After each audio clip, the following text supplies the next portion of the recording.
Саламатсыздарбы? Назарыңыздарда эл аралык жаңылыктар, студияда Мадина Айдарова.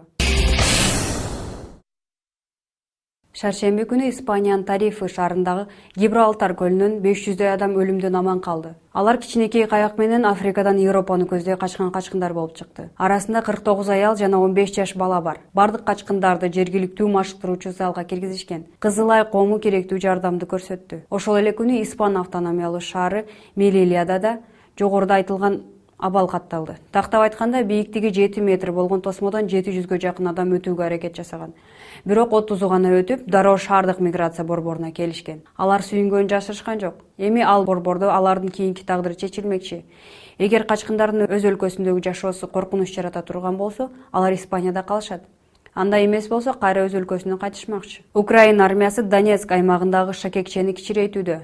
Шайшемби күнү бийликтегилер өлкө чыгышындагы дагы бир нече айылдарды кайтарып алгандыгы жана Донецк менен Горловканы бириктирип турган жолду да алышкандыгы тууралуу кабарлаган.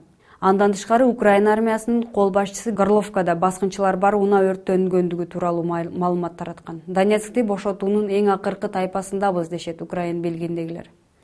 Донецктен 35 километр алыстыкта жайгашкан Маринка шаарында абал кооптуу жана болуп өткөн окуялардан соң ал жерде суу, электр жарыгы жок.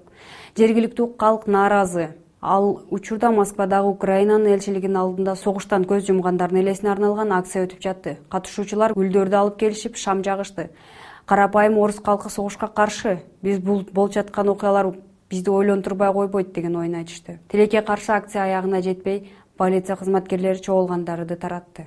Газа тилкесиндеги убактылуу тынчтык келишими адамдарга мурдагы тынч, нормалдуу жашоону эске салууда.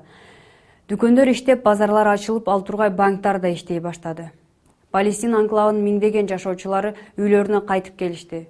Кээ бири баары бүттү деген жакшы ой максат менен келишсе, кээ бири жөн гана кулаган имараттардын арасынан өзүнө керектүү нерселерди табуу максатында келип жүрүшөт.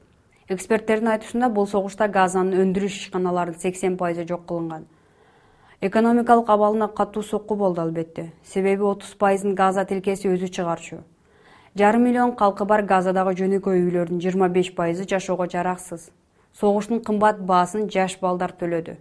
2000ден ашуун көз жумгандардын 4төн бири балдар эле. Балдардын акыбалы азыр деле мактангыдай эмес. Тынч уктоо, ойноо, татыктуу тамактануу дегенди көбү унутуп койгондой. Пешмерга курд куралчандар тобу мурдараак Ислам мамлекети экстремисттик тобунун карамагында болуп келген 2 шаарын кайтарып алышты. Алардын бири Курдистандын борборунан көп алыс эмес жайгашкан Махмур.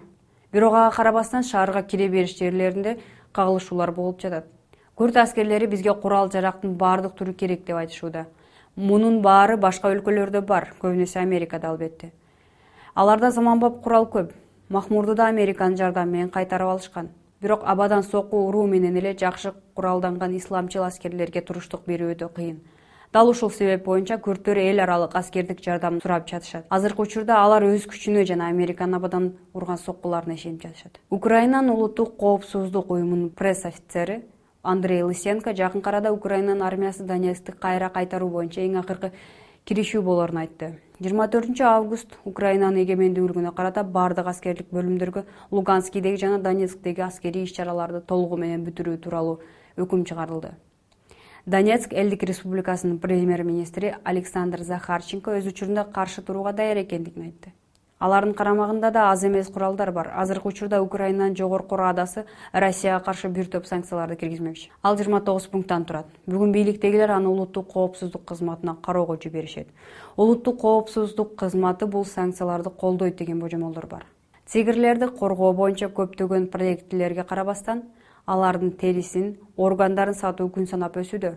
Жаныбарларды коргоо боюнча комитетинин төрагасынын айтуусу боюнча, буга себеп Азиядагы Кытай медицинасынын өнүгүшү.